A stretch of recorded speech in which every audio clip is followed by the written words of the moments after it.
Le monde autour de nous est composé d'atomes. Même s'il n'en existe qu'une centaine, ils peuvent constituer plusieurs milliards de molécules. Ces molécules interagissent et sont à l'origine de la plupart des phénomènes physiques et chimiques que l'on peut observer.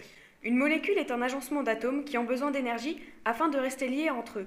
Cette énergie est appelée énergie propre et elle est caractéristique de chaque molécule. Certaines molécules sont plus stables que d'autres. Plus l'énergie d'une molécule est basse, plus cette molécule sera stable, c'est-à-dire qu'elle aura moins tendance à réagir avec une autre molécule.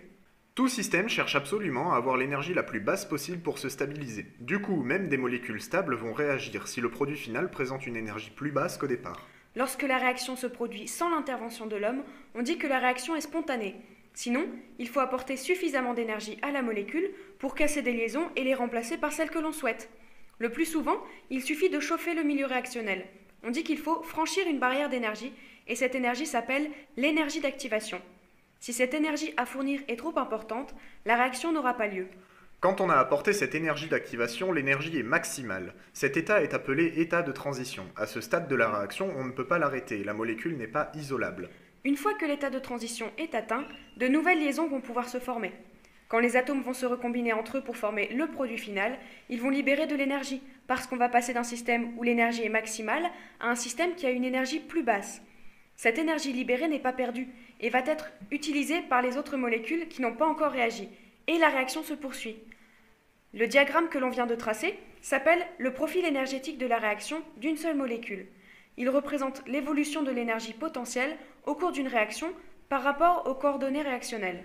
Intermède! Une coordonnée réactionnelle est une coordonnée spatiale. Elle représente l'évolution de la réaction en fonction de la distance entre les atomes qui réagissent. Au départ, la molécule a une certaine énergie E1, puis son énergie augmente jusqu'à atteindre l'état de transition avec l'énergie E2. Au fur et à mesure de la réaction, son énergie diminue et atteint son niveau minimal E3. Lorsque la réaction est plus complexe, une ou plusieurs étapes intermédiaires s'ajoutent avant d'atteindre le produit final. Ces produits intermédiaires s'appellent les intermédiaires réactionnels. Contrairement aux états de transition, ils sont relativement stables et isolables, c'est-à-dire qu'il est possible de les extraire du milieu réactionnel. Mais comme leur énergie reste élevée, ils vont préférer réagir et former un produit final plus stable. Intermède! Le diagramme simple s'applique à un acte élémentaire alors que le diagramme complexe en illustre plusieurs. Un acte élémentaire correspond soit à la rupture d'une liaison, soit à la création d'une liaison, soit aux deux. Ce type de diagramme s'applique pour une seule molécule. On peut tracer le même type de diagramme mais pour une mole de molécules. Quelques modifications sont alors à faire.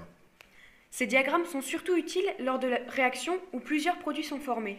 On va pouvoir différencier deux types de produits, le produit thermodynamique et le produit cinétique.